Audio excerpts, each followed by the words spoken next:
aqui preparado.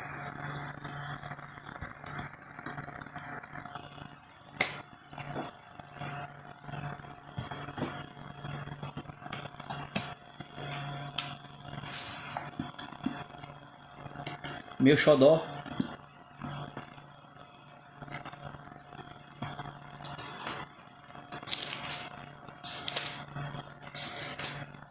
Quente, calor. Graça e paz, amados. Boa tarde, bom dia, boa tarde, boa noite. Eu não sei que hora você vai assistir a esse vídeo, né? Mas é com muita alegria que estamos aqui para darmos continuidade àquela série maravilhosa de estudos na carta aos Hebreus, como prometido. A esses dias aí que a gente voltou aí de novo a ministrar aqui nas nossas lives. Nós tínhamos parado aí por um tempo devido a fatores do trabalho, mas agora, enquanto estamos aqui por casa, a gente vai aqui continuar nessa exposição aqui desta maravilhosa carta que é a carta aos Hebreus. Só para frisar aqui, para lembrar, né, para os irmãos que acompanham, né, o intuito meu dessa gravação no Facebook é apenas para extrair esse arquivo de filmagem, ok? Meu propósito aqui é pegar essa filmagem e levar para meus irmãos em Cristo lá no meu canal do YouTube, onde eu tenho ali uma turma legal pra caramba, um pessoal que gosta demais aqui do nosso trabalho e tem ali contribuído para que a gente possa espalhar essa mensagem, ok? Então, o meu propósito inicial é apenas capturar esse vídeo, pegar essa imagem aí e lançar lá no meu canal no YouTube, ok? Mas ao mesmo tempo ele fica aí salvo no meu Facebook, e aqueles que gostam da exposição da palavra, né, mesmo com minhas deficiências, minhas falhas, acompanham aqui nossas exposições, né? Eu só tenho a agradecer e que Deus possa retribuir ricamente essa sua disposição de estar aí ouvindo um cara como eu, certo? Que se depender de mim, cara, não tem nada de bom para ninguém, né? Mas pela graça e pela misericórdia e pela ministração do Espírito Santo, sim, nós estamos aqui para tentarmos despertar a curiosidade, né? E despertar esse povo abençoado, né, para o desenvolvimento, como já disse Pedro, né, divertindo, aconselhando aqueles irmãos primitivos, na igreja primitiva, né, de que deveriam crescer na graça e no conhecimento. Então, no Evangelho não existe momento para estagnação. É obrigatório, é mandamento se crescer na graça e no conhecimento. Bem, irmãos, Deus abençoe vocês.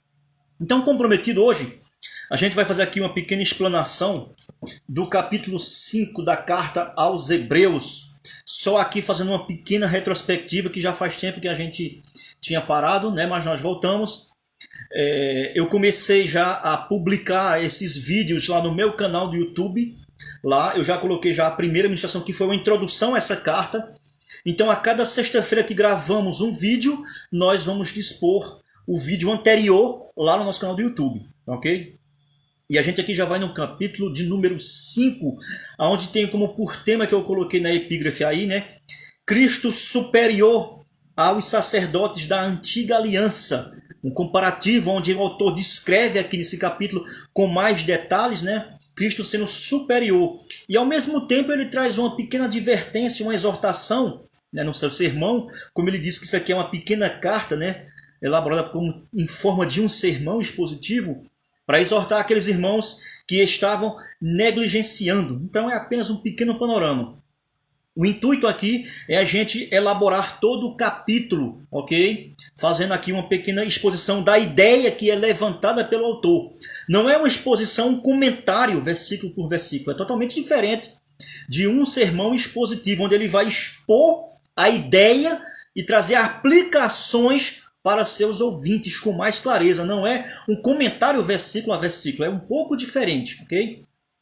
Então, nós já vimos aqui o quê? Um pequeno resumo. O que foi que nós vimos através dessas pequenas exposições que a gente vem aqui fazendo na carta aos Hebreus?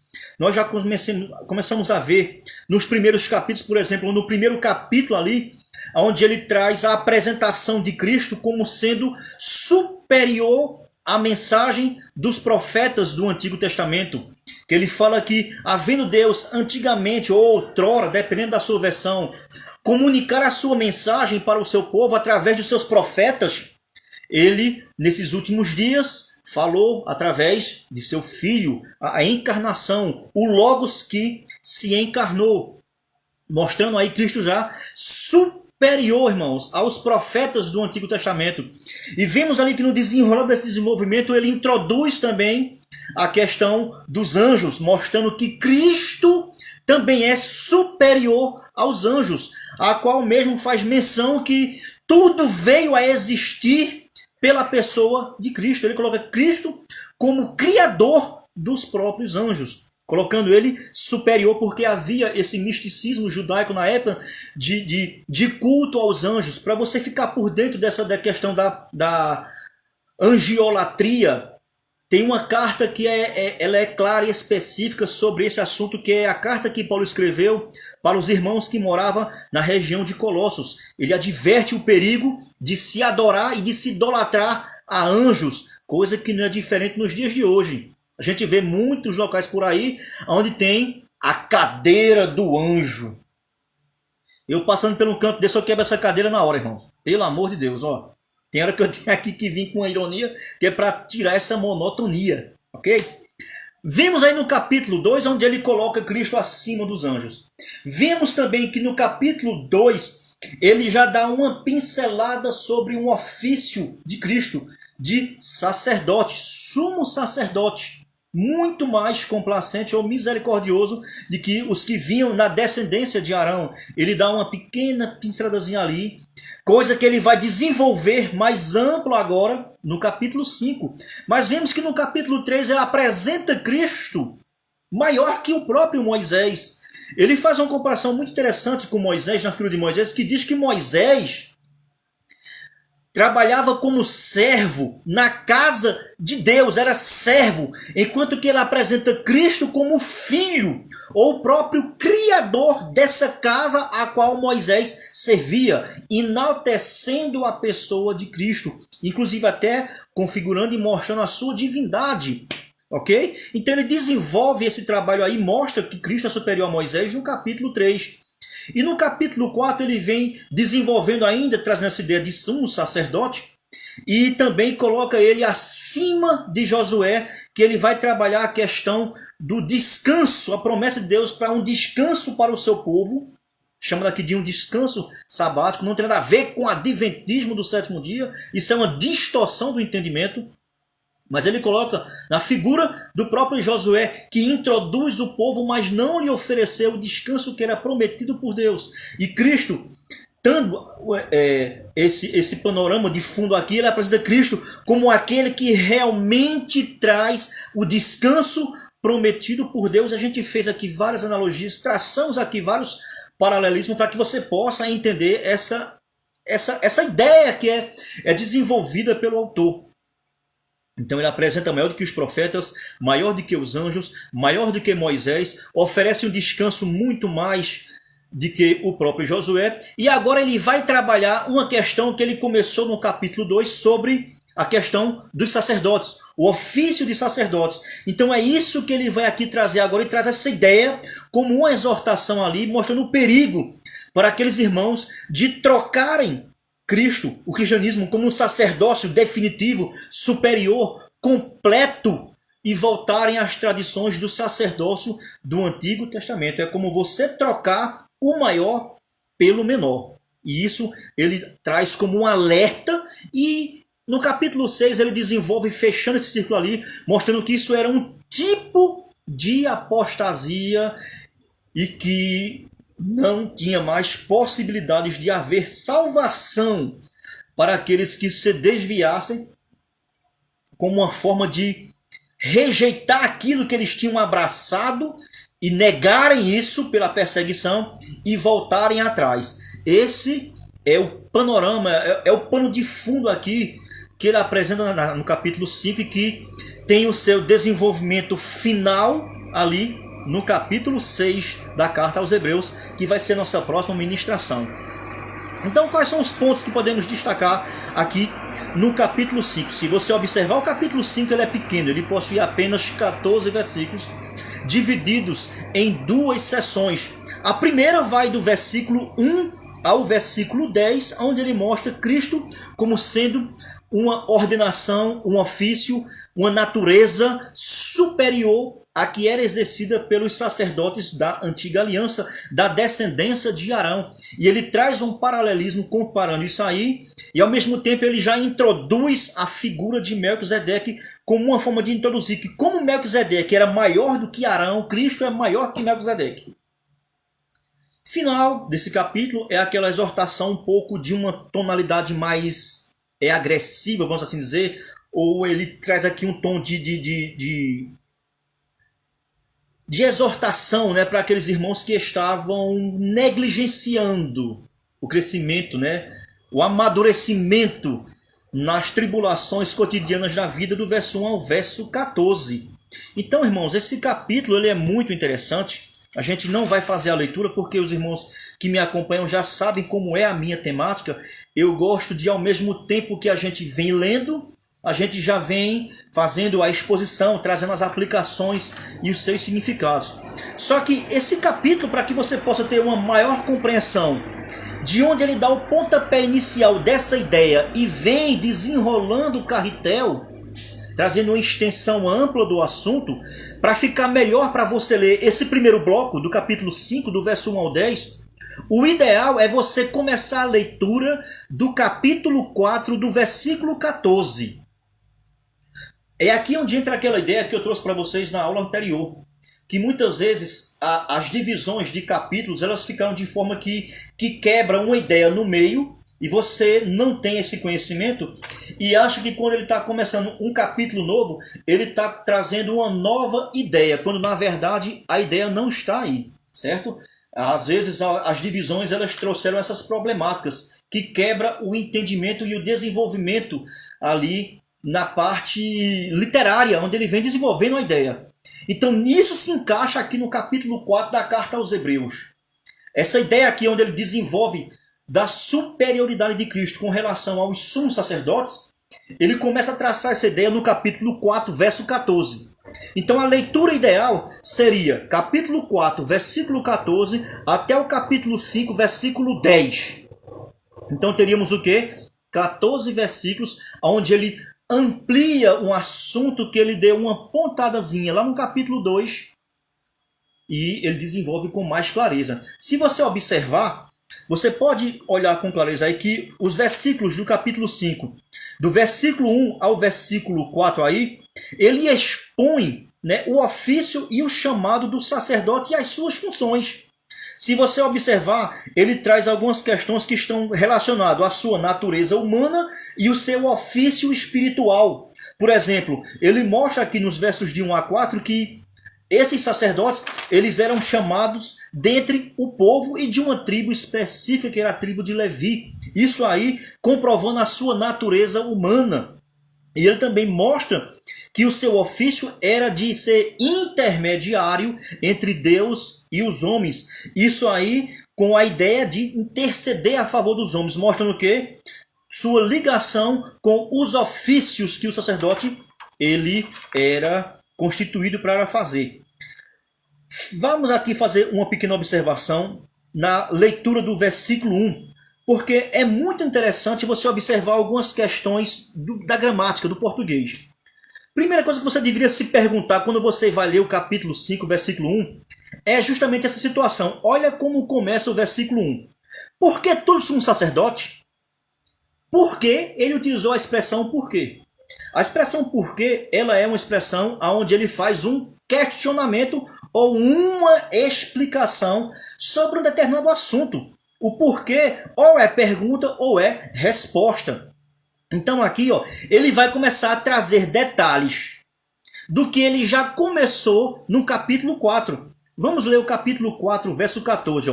Pois, tendo a Jesus, Filho de Deus, como grande sumo sacerdote, olha ele começando a trabalhar a questão do sacerdócio, que penetrou nos céus, sacerdócio maior do que o de Arão, conservemos firmes nossa confissão, porque não temos um sumo sacerdote, olha qual é o foco da ideia que ele está desenvolvendo, o ofício de sumo sacerdote de Cristo, Ele está desenvolvendo aqui o ofício de sumo sacerdote de Cristo, tá ok? Olha lá, versículo 14 ainda. Ó.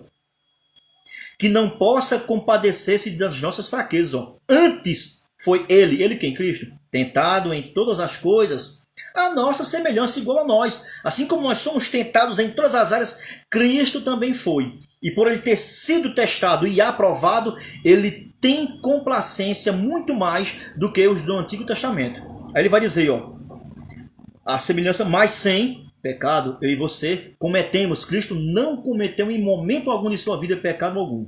Ele vai dizer no verso 16, ó, acheguemo-nos, portanto, confiadamente, junto ao trono da graça. Uma coisa que não existia na antiga aliança. Trono da graça. Era trono de justiça, trono de juízo na antiga aliança. A fim de recebermos o quê? Ó? Misericórdia e acharmos graça para socorro em uma ocasião oportuna. Porque todo sumo sacerdote, ele agora começa o capítulo 5. Ele vai trazer agora detalhes específicos da figura do sacerdote que era escolhido entre os homens. Olha o que ele vai dizer. Ó. Porque todo sumo sacerdote, ele está explicando. Sendo tomado dentre os homens, podemos observar que o sacerdote era tirado do meio dos homens, né, de uma tribo. Ele é o que? É constituído nas coisas concernentes a Deus. Ou seja, ele vai trabalhar em favor dos ofícios que era estipulado por toda a lei dada por Moisés para todos os rituais judaicos ali do tabernáculo e do templo. Ele vai dizer mais, ó, a favor dos homens. Para o quê? Ó? Oferecer tanto dons como sacrifício pelos pecados. Então ele já mostra no versículo 1, tanto de onde é que é constituído o sacerdócio e qual é a sua função e a sua relação entre Deus, homem, para oferecer tanto dons como sacrifícios. Sacrifício não precisa explicar, são os sacrifícios que eram exigidos pela lei. Sacrifício de holocausto, de oferta de manjares, libações, uma série de linguagens que a gente não vai entrar aqui em detalhes porque o próprio autor não aqui traz mais clareza porque não é o foco no momento. Ele vai falar isso lá na frente, ok? Ó. Dons, a palavra aqui, dons aqui, irmãos, a gente tem que levar em consideração com relação aqui a essa versão que eu estou aqui utilizando. Aqui não quer dizer que naquela época o sacerdote já administrava dons do Espírito Santo, como a gente vê no Novo Testamento, essa expansão sendo empregada mais claramente. A palavra aqui, dons, nessa versão atualizada, ela também pode ser traduzida por ofertas. Então, a missão do sacerdote era apresentar a Deus ofertas e sacrifícios em favor do povo. Esse é o primeiro destaque que a gente pode ver do verso 1 ao 14. A gente observa o que? No verso 1, chamado e ofício ao mesmo tempo. Mas no verso 2, nós vemos aqui ele apresentando o que? A natureza do sacerdócio. Do sacerdote, como uma pessoa humana e sujeita a falhas e fraquezas. Se você observar, ó, e é capaz de condoer-se dos ignorantes. Aqui é a minha versão atualizada, certo? Ó. Mas aqui ignorante não aqueles que são brutos, mas aqueles que cometiam pecados não porque eles queriam, mas consequentes de suas falhas, né, seus deslizes. Oferecer sacrifício, não, versículo 2. Condoer-se dos ignorantes, ó, e dos que erram. Tá vendo aí, ó? Que mais? Pois também ele mesmo, o que, ó? Está rodeado de fraqueza, mostrando o que? A sua natureza humana, que era falha, corrompida. O que é que nós vemos no versículo 3? Ó? Por esta razão, que razão? Por esta razão deles também ter essas fraquezas, a fraqueza aqui está ligada, o que, irmãos? A todo tipo de tentação que rodeia e que quer ser colocada em prática pelos desejos da nossa carne. E aí cometemos os erros, cometemos os pecados. Então o autor aqui, ele reconhece que esse sacerdote, ele também necessitava de, antes de oferecer pelo povo, ele oferecer por si próprio. Por isso que o versículo 2 vai dizer, ó, então por esta razão deve oferecer sacrifícios pelos pecados, tanto do povo como de si mesmo, mostrando que a necessidade de primeiro uma consagração por si próprio para que depois fosse capaz de oferecer sacrifício em favor da nação de Israel. Interessante que essa exigência não era só pedida pela lei, mas também porque havia uma questão duvidosa, né, entre o povo de que o sacerdote ele pudesse não estar apto para exercer aquilo ali, e ao invés de trazer bênçãos para o povo, ele trazia maldições, não era apto, e também poderia correr o risco da desconfiança do povo. E isso faria com que Deus não desse resposta, com que o povo ficasse totalmente ainda movido pela consciência que estavam ali vivendo de forma errada e não recebiam as bênçãos de Deus. E ouvia essa aqui necessidade, a gente vê o quê? Suas funções sendo colocadas em prática tanto em favor do povo quanto de si próprio. O autor lhe deixa isso claro no versículo 3. E no versículo 4, ele fala que mesmo tendo todo esse aparato religioso, ritualístico, né? Mesmo assim, ele considerava, ele ver que aquilo ali era uma honra para aqueles que exerciam esse ofício de sacerdote. Olha o que ele vai dizer, ó. Ninguém, pois, toma esta honra. Era uma coisa honrosa para quem fazia isso. Ó. Ninguém, pois, toma esta honra para si mesmo. Se não, então há uma objeção, qual é? Quando chamado por Deus, quando aconteceu com Arão. Isso era um cuidado que tinha que ser tomado ao pé da letra, porque a gente pode observar muito bem, lá no livro de Esdras, no capítulo 2, diz que quando Esdras faz a relação de genealogia dos sacerdotes, muitos foram destituídos e expulsos. Por quê? Porque eles não pertenciam a uma linhagem sacerdotal. Eram o quê? Usurpadores. Lá também no livro de Reis, fala também de uma advertência muito séria, aonde o rei Jeroboão, ele levantou sacerdotes de uma outra linhagem. E isso aí foi uma das coisas que fez com que Deus também destituísse e destronasse também aqueles sacerdotes. Então havia esse perigo, esse cuidado de alguém querer usurpar esse ofício sem ter sido chamado por Deus. Irmãos, isso é tão relevante e tão atual que a gente sabe que nos dias de hoje, muitas das lideranças que a gente encontra por aí, podemos até ser taxativos em dizer isso, mas é uma realidade. Muitos não têm o chamado de Deus. A gente vê devido a quê? Atitudes, postura, seu comportamento diante da igreja, né? As falcatruas que rondam ali o altar, né? Que não existe altar na igreja.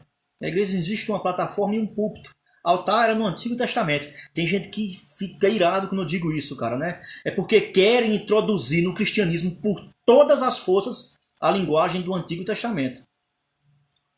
Não tem como encaixar a linguagem do Antigo Testamento dentro do cristianismo hoje em dia. Mesmo lá na igreja primitiva, Paulo já repreendia muitas vezes muitas coisas que queriam trazer do judaísmo e colocar dentro do cristianismo. A prova está o quê? Atos capítulo 15. Queriam que ainda se fosse circuncidado, e vários rituais do judaísmo queriam introduzir nos gentios que estavam entrando na graça junto com os judeus primeiros, que foram os que Jesus chamou, os ali apóstolos. E vocês sabem, a história é muito grande aqui, talvez até esteja fugindo aqui do assunto.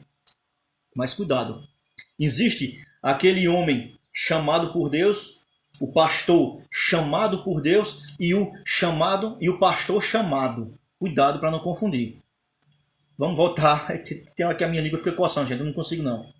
Então, você pode observar na leitura do verso 1 ao verso 4, onde ele traz uma exposição clara das características que marcam um sacerdote. Desde seu chamado, a sua natureza e as suas funções com relação a Deus e aos homens. E ele mostra todo esse equiparado aqui nesses 4 versículos e mostra as suas fraquezas. Porém, se você observar como ele começa o versículo 5, olha a importância de você ler com cuidado para não atropelar a gramática. E isso, quando você não tem esse cuidado, você termina distorcendo a ideia que o autor vem desenvolvendo na literatura. Olha como começa o verso 5. Assim também. Também o quê? Esse assim também é uma forma comparativa, né, que ele utiliza para mostrar a comparação entre os ofícios, né, temporários como o ofício definitivo agora que Cristo vem a exercer. Por isso que ele diz, assim também, é uma símile, é uma comparação. Olha o que ele vai dizer, ó. Assim também Cristo, o que foi que ele fez, ó? A si mesmo não se glorificou. Olha só, a mesma questão como Arão. Arão foi escolhido por Deus, assim também como Cristo, ele não usurpou essa função. É interessante que você entenda essa questão de usurpar na figura de Filipenses capítulo 2. Mesmo sendo Deus em forma humana, ele não usurpou ser igual a Deus. Aqui é a mesma comparação que ele está aqui fazendo, só que em outra situação. Olha o que ele vai dizer. Ó. Assim também Cristo, Hebreus 5:5, não se glorificou para se tornar sumo sacerdote. Mas, ó, o glorificou. Olha a colocação da gramática. Mas o glorificou. Quem?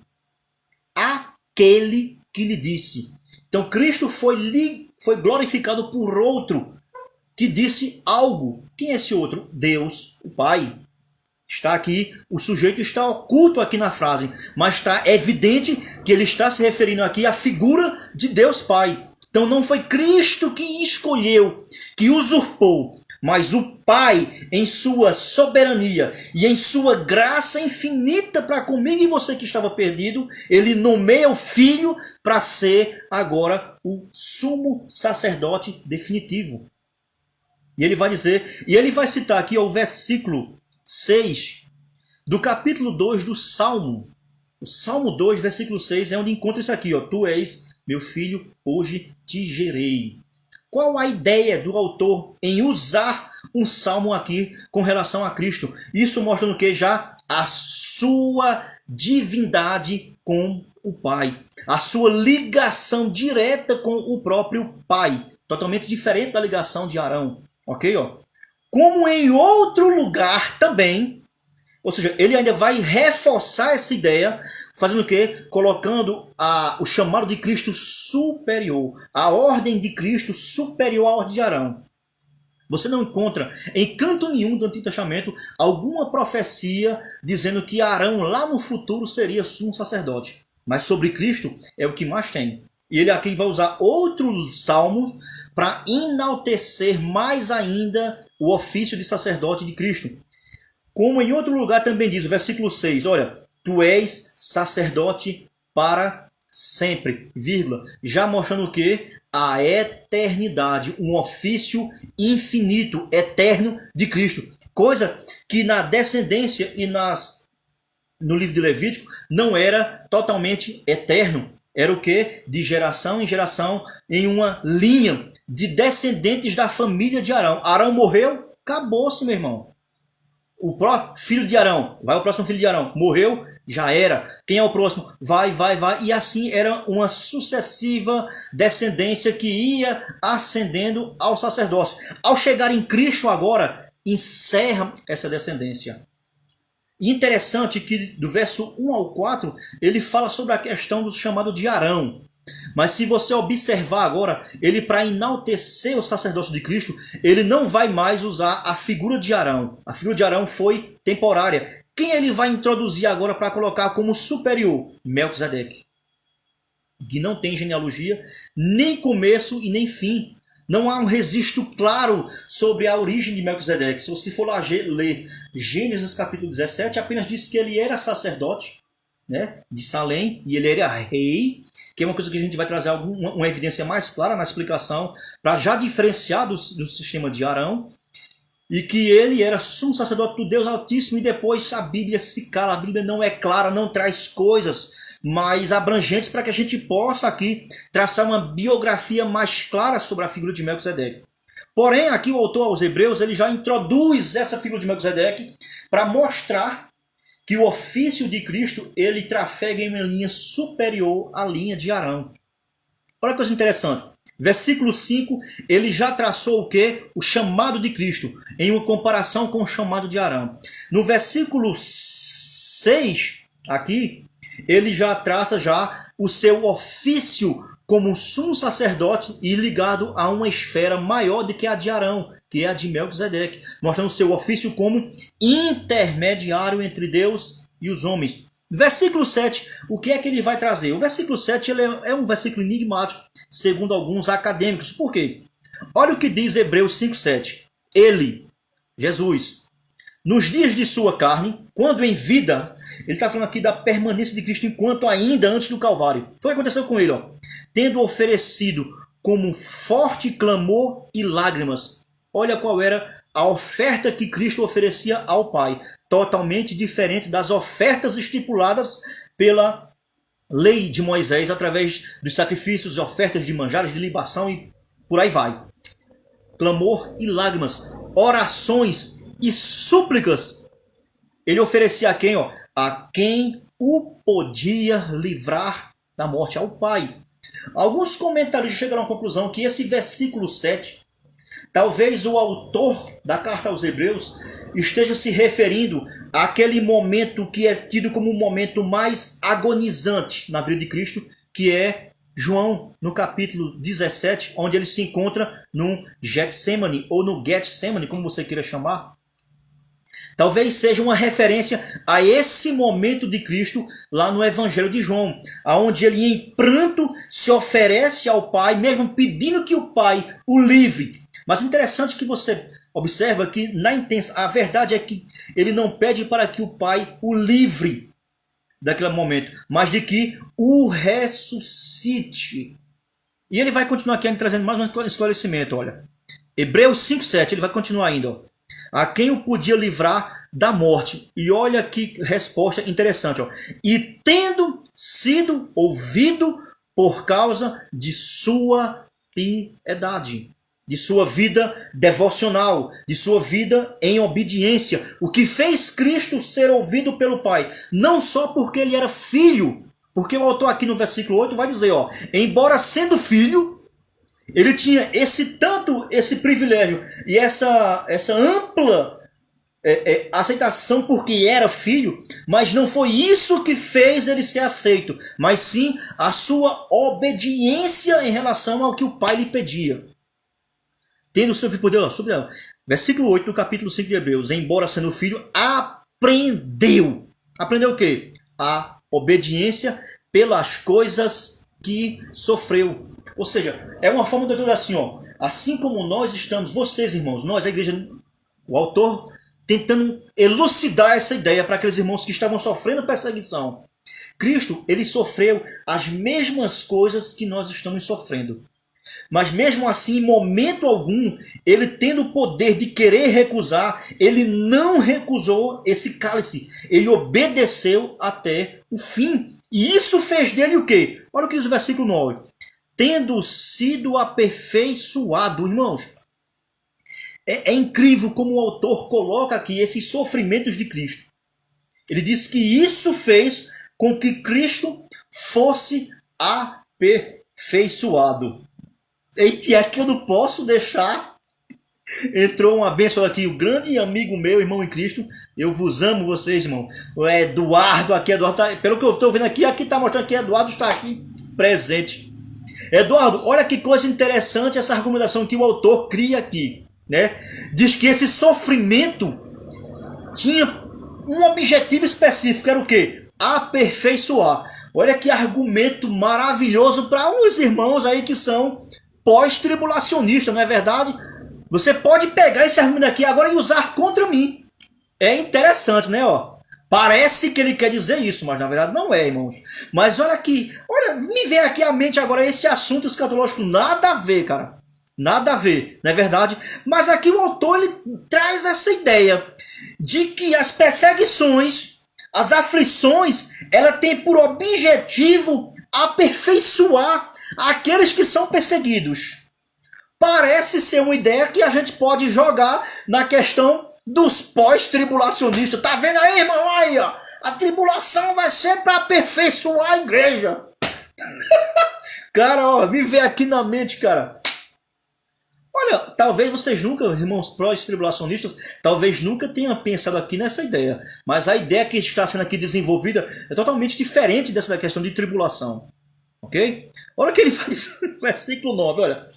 Tendo sido aperfeiçoado. Irmãos, o que eu acho interessante aqui, uma observação que a gente pode colocar aqui bem interessante, no versículo 9, é que o autor ele tem uma ideia pedagógica em mostrar essa situação. Ele tem uma pedagogia por trás ali que está embutida. E se você ler desvencilhado de todas essas correntes teológicas dessas ideias, você consegue chegar a esse entendimento. Ele vai dizer, é uma forma do autor aqui dizer assim, irmãos, esses sofrimentos que nós passamos, essas aflições que nos rodeiam, ela na verdade, ela tem um ensino pedagógico, é nos aperfeiçoar. É isso que ele quer dizer, ó. E tendo sido aperfeiçoado, tornou-se, então, ou seja, uma coisa que ele não era. Isso não de forma objetiva, é lógico, porque Cristo é Deus e era perfeito em todo o seu ser. Mas o que ele quer dizer é que isso fez com que Cristo fosse cada vez mais se aperfeiçoando, amadurecendo para suportar o que lhe aguardava lá no Calvário. E por suportar, o que aconteceu? Tornou-se o autor da salvação, que, irmão? Eterna. Agora, essa salvação é para quem? É para os eleitos? É para os escolhidos? Para quem é essa salvação? A palavra aqui, autor, no original, é porque aqui a minha versão é Almeida atualizada, mas no grego, no original, essa palavra aqui, autor, ela também pode ser traduzida por fonte. A fonte ali onde você se alimenta, a fonte inicial, a fonte primária, a causa instrumental da salvação. É uma linguagem técnica aqui na soteriologia, instrumental. Cristo era instrumental aqui na soteriologia. A palavra aqui pode ser traduzida por fonte da salvação. O autor diz que é para quem, irmãos? Para quem é a salvação? Para todos. Mas todos o quê? Existe aqui um parêntese. De forma filosófica aqui falando, certo, irmãos? Quem é? Os que lhe obedecem. Então, para quem é salvação, irmão? Salvação é para obediente. Salvação não é para os eleitos que são segundo um decreto eterno, na eternidade, imutável, que Deus botou e que é insondável, que conversa fiada, isso é balela. Me desculpe, meus irmãos calvinistas, vocês sabem do que eu estou falando, para quem está por dentro do assunto, né? Inclusive eu estou aqui lendo aqui, ó, esse livro aqui, cara, esse livro é espetacular, de Robert Schenck. Esse é o volume 2, eu não sabia. Eu fazendo a leitura desse livro aqui foi que eu vim descobrir que esse é o volume 2. O primeiro é Vida no Filho, tem quase 500 páginas. Então você tem que ficar por dentro sobre o assunto soteriológico. E que aqui, todos, todos universalmente, porém, só é para quem obedece, irmão. Porque na falácia soteriológica calvinista, né, para eles, o todos não é todos. O muitos não é muitos. Tem hora para eles, segundo a argumentação, né, que tem ali um malabarismo, me desculpe aqui a minha expressão, mas há um malabarismo hermenêutico. Para eles, em algumas situações, todos não é todos. Então a gente tem que pegar essa regra e ser fiel a ela. Por quê? Porque se todos não é todos, então muitos também não é muitos. Poucos também não é poucos. Porque como ficaria Mateus capítulo 7? Olha, se a gente for colocar isso aqui ao pé da letra, olha como eles ficam mal, ficam sem saída. Por exemplo, se a gente fosse pegar Mateus capítulo 7, entrai pela porta estreita. Por quê? Porque larga é a porta e muitos são as que entram por ela. Então, se a gente for usar esse malabarismo calvinista, o muitos ali não é muitos, o muitos pode ser todos. Ou muitos pode ser poucos. Como fica essa passagem? Usando essa falácia, essa desonestidade com a Escritura. Então, nessa passagem de Mateus, né, porque muitos são os que entram por ela. Então, muitos então não é muitos, são poucos. E como é que continua o versículo? Mas entrai pela porta estreita, porque apertado é o caminho e poucos há que há. Então, esse poucos também não é poucos. Gente, eu não aguento segurar, mas a salvação é para obedientes, para todos aqueles que lhe obedecem. todos aqueles que permanecem suportando e enfrentando as dificuldades do dia a dia. Versículo 10. Olha o que ele vai dizer de Hebreus 5:10. Olha o que ele vai dizer. Ó. Tendo sido nomeado, escolhido, separado, por quem? Por Deus. Para quê? Sumo sacerdote segundo a ordem de Melquisedeque. Ok? Observou que está fora mais aqui. A figura de Arão não se encontra mais na ideia desenvolvida e ampliada do sacerdócio de Cristo. Então você pode ver que a figura de Arão aparece do verso 1 ao verso 4. Mas a partir do verso 5 e ao verso 10, a figura de Arão é totalmente apenas como comparativa com relação à de Cristo. Por isso que você tem que prestar atenção na sua leitura da Bíblia quando você vai ler. Olha o versículo 5 de novo, para você entender o que eu quero dizer. Olha, assim também é uma ligação, é uma afirmação comparativa na dialética do autor.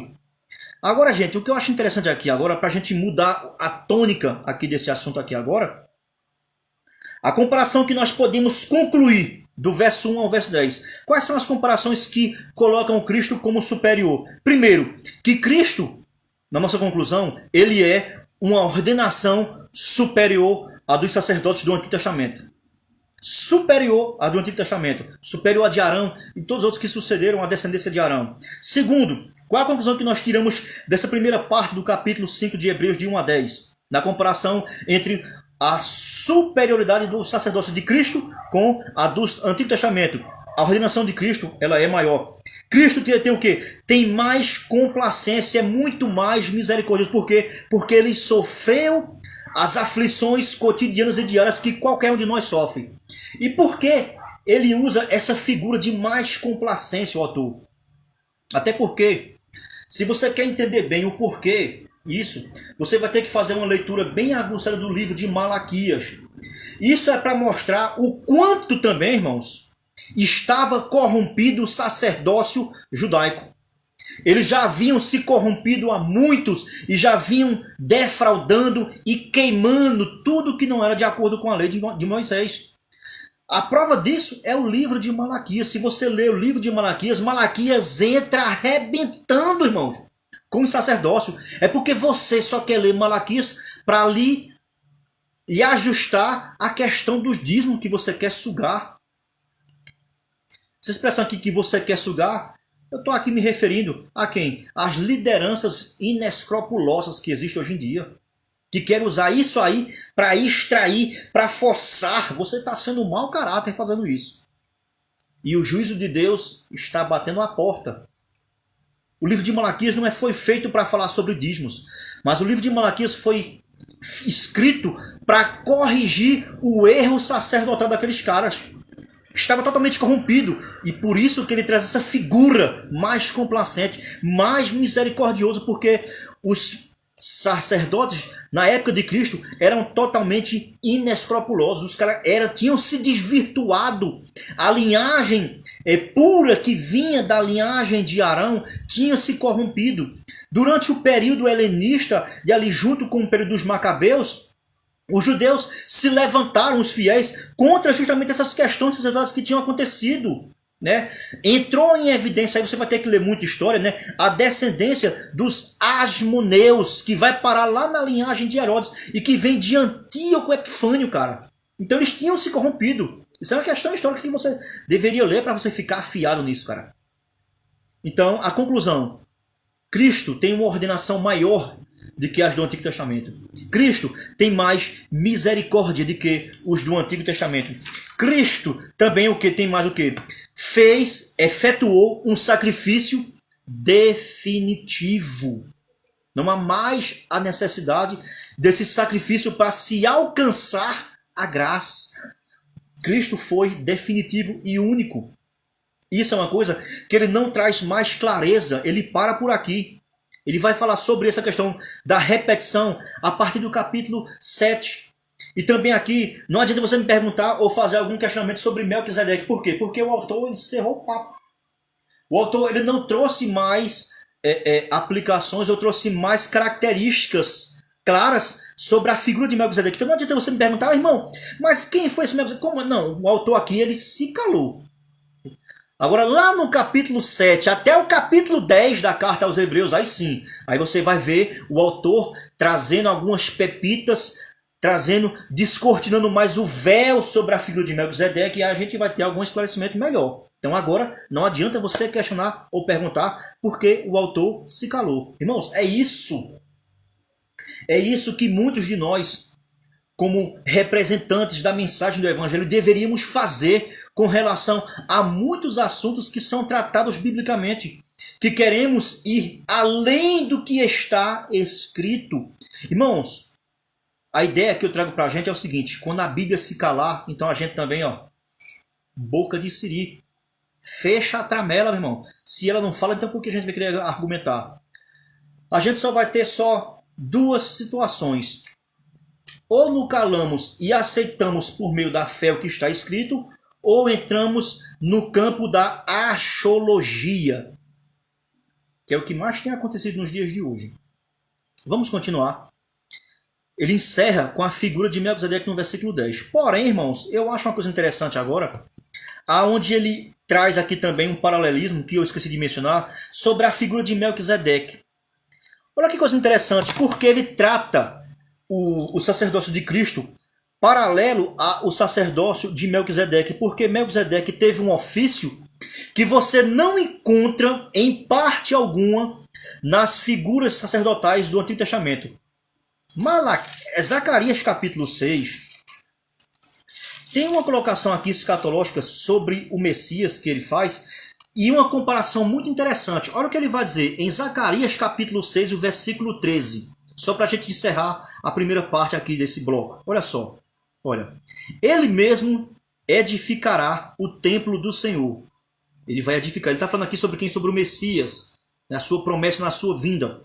Ele mesmo edificará o templo do Senhor. E será revestido de glória. Será revestido de glória. Eu lhe pergunto, será que Cristo até agora, 2000 anos depois, ainda não foi revestido de glória? Você consegue me responder essa pergunta? Vamos continuar. Olha só. Assentar-se-á no seu trono. Aonde será esse trono? Pelo que a gente aprende aqui do que a gente vem aqui lendo, no templo que será erguido por ele.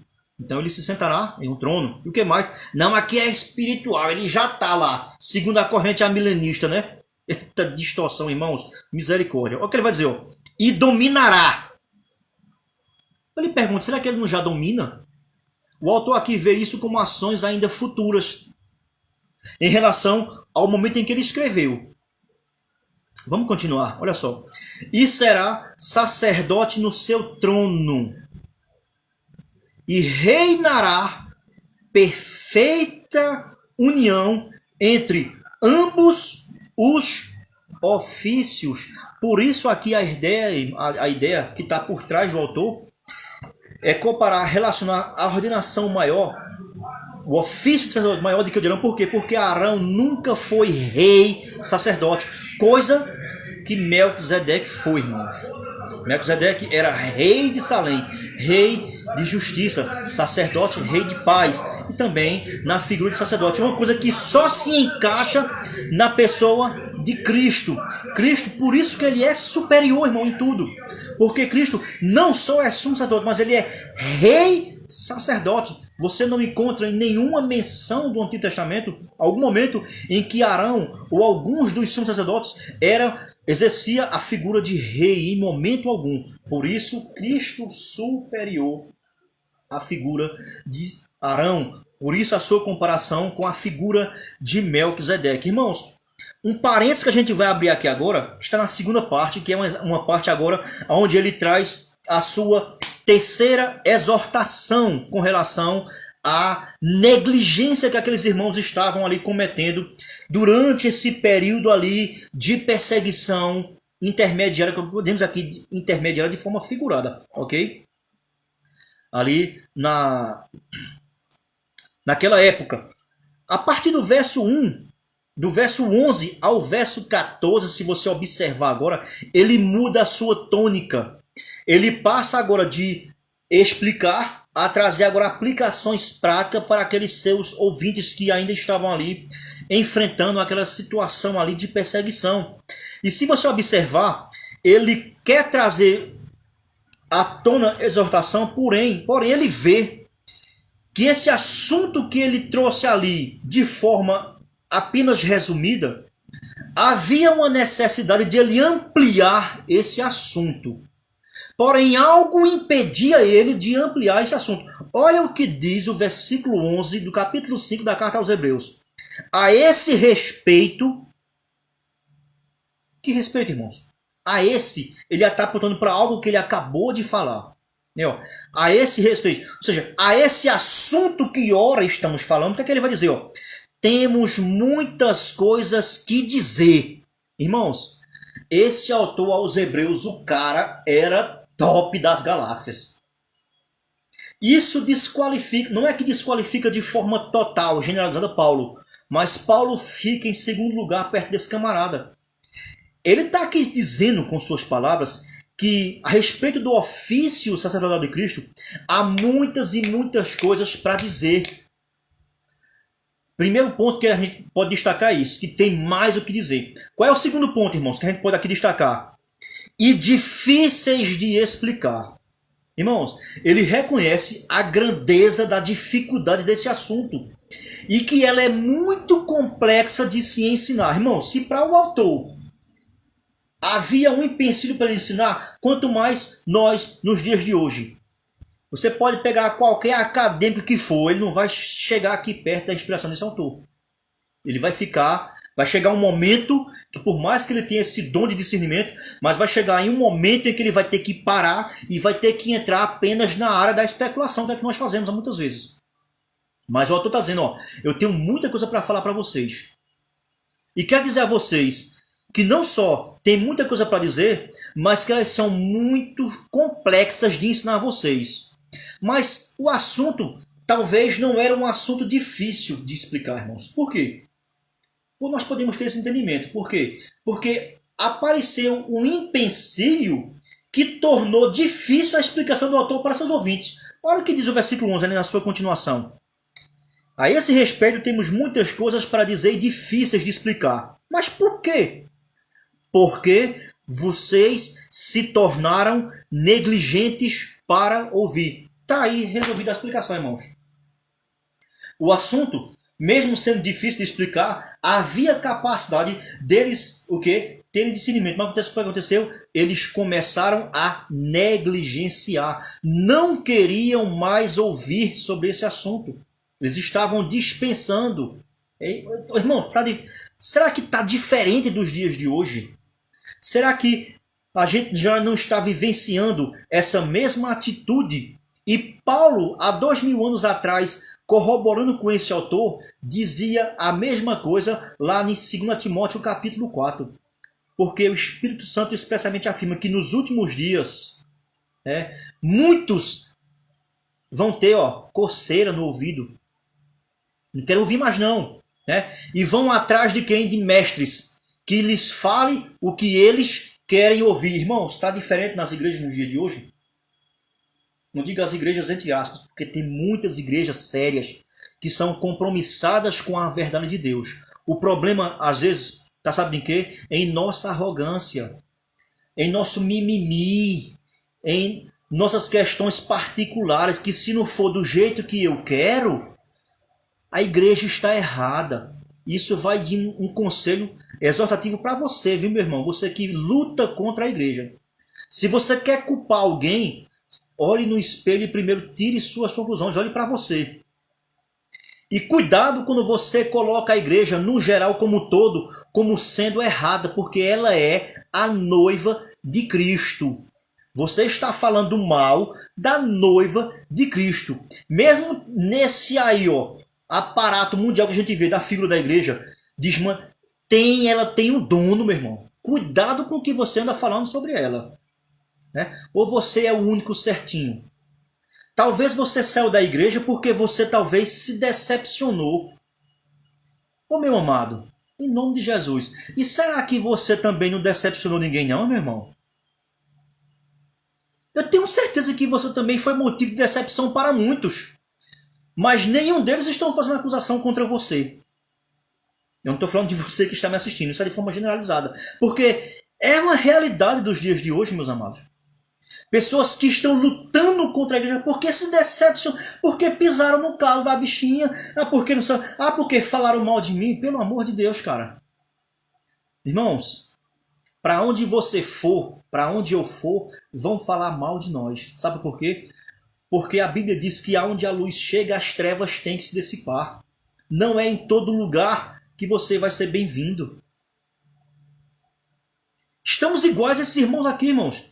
Eles se tornaram negligentes. Ele muda aqui a tônica em sua forma aqui exortativa, mas com amor ele quer trazer a consciência àqueles irmãos de que eles deveriam dar ouvidos a essas verdades que já foram faladas. Ele fala isso no capítulo 2. Aqui é uma exortação ainda para trazer mais advertência para aqueles irmãos que queriam se desvencilhar do cristianismo. Porque a perseguição estava insuportável, meu irmão. Pois, versículo 12, olha só. Com efeito, quando devia ser mestres, esse versículo 12 ele é muito complexo, gente. E ele abrange uma ala bem maior da argumentação que ele está aqui começando agora a destrinchar. Então, irmãos, aqui é onde está o pontapé inicial do capítulo 5 para você entender aquela problemática do capítulo 6 de Hebreus, que é impossível para aqueles que uma vez foram iluminados. Olha aqui onde começa a ele desenvolver essa ideia. Então não adianta você querer vir resolver esse bicho papão de Hebreus 6 só lá em Hebreus 6. Olha aqui onde ele está começando aqui, ó, a trazer aqui as dificuldades. É aqui que começa, meu irmão. Então é impossível para quem? Para quem é lá em Hebreus 6? Para quem é esse impossível? São para esses negligentes, irmãos. Do coletivo. Existem esses negligentes. Olha só. Pois, ó, com efeito, deviam ser mestres. Atentando, ó, ao tempo decorrido que vocês têm. É uma forma de atuar assim, ó, o tempo que vocês já têm. O tempo que vocês já têm como discipulado. Como o tempo que vocês já passaram pelos primeiros rudimentos, que ele vai tocar nessa história aqui lá no capítulo 6, versículo de 1 a 3. Mas aqui ele já começa a trazer essa ideia à mente. Ou seja, já faz muito tempo, mas vocês ainda querem permanecer nessas mesmas coisas. Ele aqui vai trazer algumas coisas muito interessantes aqui no capítulo 5, versículo 12. Algumas considerações iniciais para a gente poder decorrer sobre elas. Ele reconhece, ó, que o tempo que esses irmãos tinham já deviam ser mestres. Quanto tempo, irmão, você já está nessa caminhada e ainda não é apto para trazer uma pequena exposição na sua igreja? Ah, eu não fui chamado para isso. Conversa fiada, irmão. Você está sendo negligente. Essa exortação aqui é para mim e para você. Ah, não é porque eu não tenho chamado. E o seu chamado é para quê, meu irmão? Me diz aí, abençoado, para que é o teu chamado? O teu chamado é apenas para ser ouvinte? Se o seu chamado for apenas para ser ouvinte, cuidado com o Tiago, viu? Tiago vai lhe pegar lá na frente, né? Não sejamos apenas ouvintes. Há a importância do ouvinte e a importância do locutor. Para você ser locutor, você tem que primeiro realmente ser ouvinte. Mas há quantos anos já faz que você vem sendo ouvinte, meu irmão, e não toma atitude alguma? E às vezes a atitude que você tem tomado é de contra esses que são os locutores. Aquele crítico ferrenho. Às vezes até eu me encontro nessa situação e eu estou errado diante de mim mesmo, meus irmãos. Mas aqui, ó, o autor reconhece. É uma forma dele dizer assim, ó, não havia necessidade de eu ensinar mais a vocês. Vocês já estão no ápice, numa capacidade de uma forma tal que vocês já poderiam estar instruindo os novos convertidos. Como é que você está já há 10 anos no ministério, não tem capacidade de dar sequer, pelo menos, uma explanação na escola dominical? É necessário vir gente de fora, irmão. Cara, complexo demais. Esse é o primeiro ponto que a gente reconhece nessa primeira afirmação dele. Qual é o segundo ponto que a gente pode aqui extrair? A necessidade de serem, outra vez, instruídos. Olha o que ele vai dizer no versículo 12, olha só. Tendo a tempo decorrido, tendes, ó, novamente o que? Necessidade de alguém que vos ensine. Ele reconhece assim, ó, eu estou vendo esse tempo todinho, parece que eu perdi meu tempo com vocês. Paulo diz algo semelhante a isso, né? Que aquele que trabalha na obra não trabalha em vão. 1 Coríntios capítulo 15, versículo 58, se não me engano. Ele diz que todos aqueles que trabalham não trabalham em vão. Porém, no capítulo, na segunda carta aos Coríntios, Paulo chega com uma direção: temo eu que tenha corrido em vão em favor de vocês. Olha que Paulo, como ele muda a tônica de repente de uma carta para outra. É o que o autor aqui está praticamente na mesma ideia. Será que eu perdi todo esse tempo com vocês e vocês não conseguem amadurecer? É necessário que eu tenha que ensinar de novo? E o que é que ele vai dizer? Que ensinar de novo é perda de tempo, porque é impossível. Aí você está agora entendendo agora Hebreus capítulo 6, 4. É impossível. Não tem como mais querer voltar para aqueles rudimentos do mundo que ele chama no capítulo 6. As ordenanças que eram através dos mandamentos, das leis de Moisés. Os primeiros rudimentos na fé. Isso aí é impossível, não serve mais para vocês. O que ele vai dizer? Outro ponto que a gente pode aqui reconhecer é o quê? Ó? Ele vê uma negligência da parte deles. Então a gente pode aqui tirar 3 objetivos. Primeiro, ele reconhece que eles, pelo tempo, já eram para ser mestres. Ele reconhece que pelo tempo, eles tinham que ser instruídos de novo. E ele reconhece que o que levou a essa instrução, a essa perda de tempo, foi o quê? A negligência, a falta de um desenvolvimento gradual de conhecimento sobre os assuntos. De se tornarem o quê?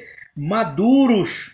E se você observar nesse bloco final, ele utiliza uma figura de linguagem bem cotidiana e bem simples para que ele possa despertar o entendimento dos seus ouvintes. Você pode ver, ele usa a figura de mestres, ele usa a figura do leite, ele usa a figura do alimento sólido, ele usa a figura de adultos, em contrapartida com a figura de crianças, porque leite fala de criança.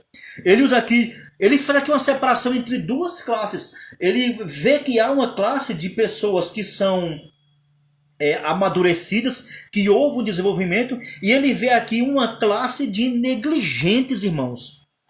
E se você observar, irmãos, para a gente concluir, com todas essas figuras aqui, ele sugere o quê?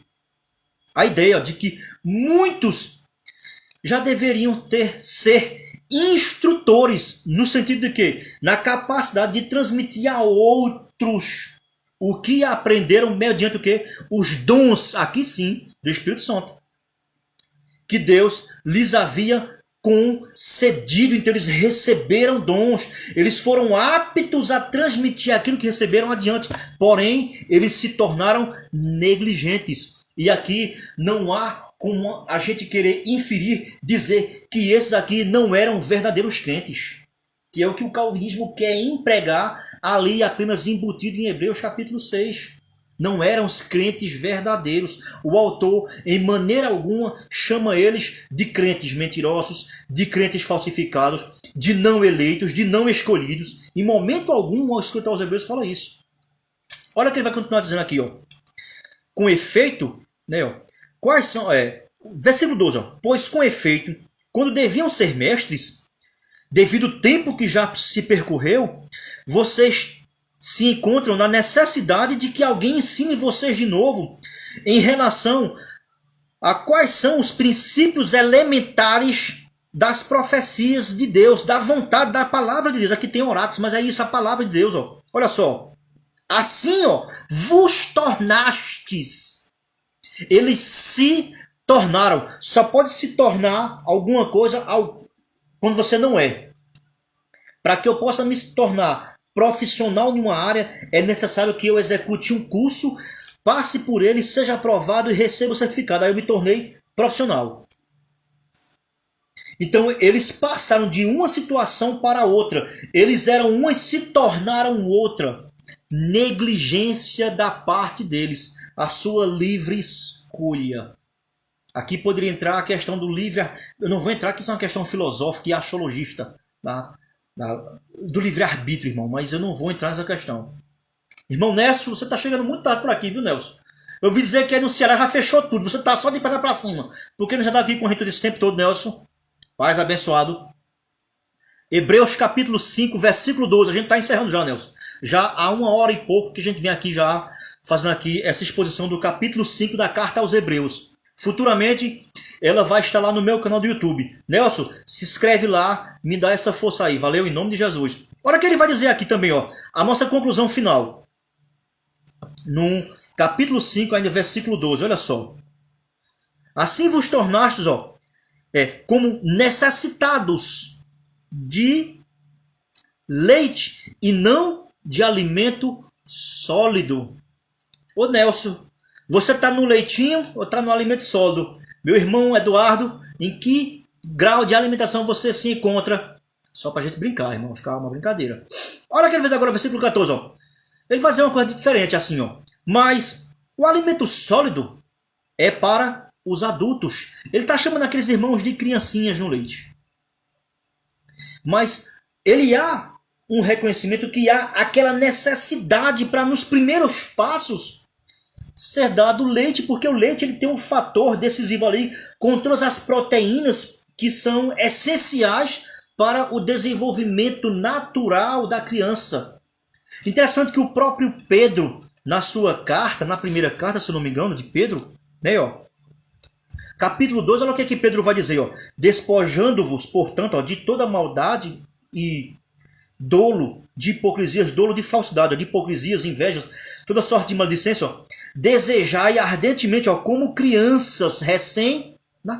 Então Pedro também, junto com o autor, ele reconhece que para os primeiros passos de um discipulado se vem a necessidade da alimentação através do leite, mas com o tempo isso aí tem que ser passado para uma coisa mais concreta, para um cuscuz ali, uma rabada, né? Uma buchada boa aí com um mocotó pesado aí para você crescer, irmão.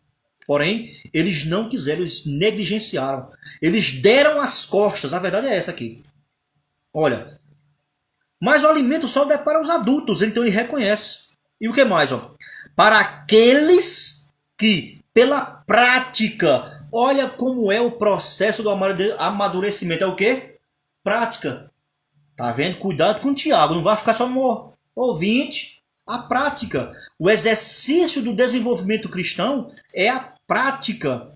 Você se alimenta um pouquinho e vai lá. É aquilo que você comeu, você vai digerir para que aconteça aquela digestão, né, onde aquele metabolismo é dividido para todo o seu corpo, onde tem que ir proteína tal, proteína B, cálcio, potássio, não tem essas coisas não. Isso parece mais biologia, mas não é comigo. Para que haja um desenvolvimento uniforme no corpo. Do mesmo jeito, tem que haver um desenvolvimento uniforme na igreja. É isso que ele quer dizer. Então a igreja ela começou a ter um crescimento desuniforme. Umas coisas crescendo mais do que as outras, então aí ficou desajustado. É isso que ele quer trazer aqui à mente.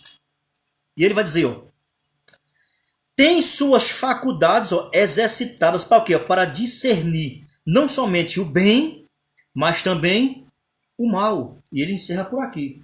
Por isso, capítulo 6, versículo 1, ó, por isso, tá vendo que é uma continuação da sua exortação? Irmãos, a gente para por aqui em nome de Jesus. Espero que essa pequena ministração ela possa ficar guardada em vossos corações. Ela vai ficar aqui salva, ok? Eu só tenho aqui a agradecer aos irmãos que compareceram conosco aqui nessa pequena exposição, onde aqui tentamos, pela graça de Deus aqui, fazer essa pequena ministração do capítulo 5 da carta aos Hebreus, onde aqui ele traz aqui uma aplicação mais ampla e um comparativo entre o sacerdócio de Arão, o sacerdócio terreno, com o sacerdócio celestial de Cristo, que está acima, ele é superior. E que não havia a necessidade deles trocarem esse status de celestial e voltarem para questões terrenas, que o próprio autor chama de figuras de tipo, enquanto que a realidade final, a realidade visível é Cristo. Sumo sacerdote que adentrou o templo celestial, é uma forma simbólica de falar, ok, irmãos? Então que Deus possa abençoar a sua vida, que você tenha um pouco de paciência aqui com os meus questionamentos.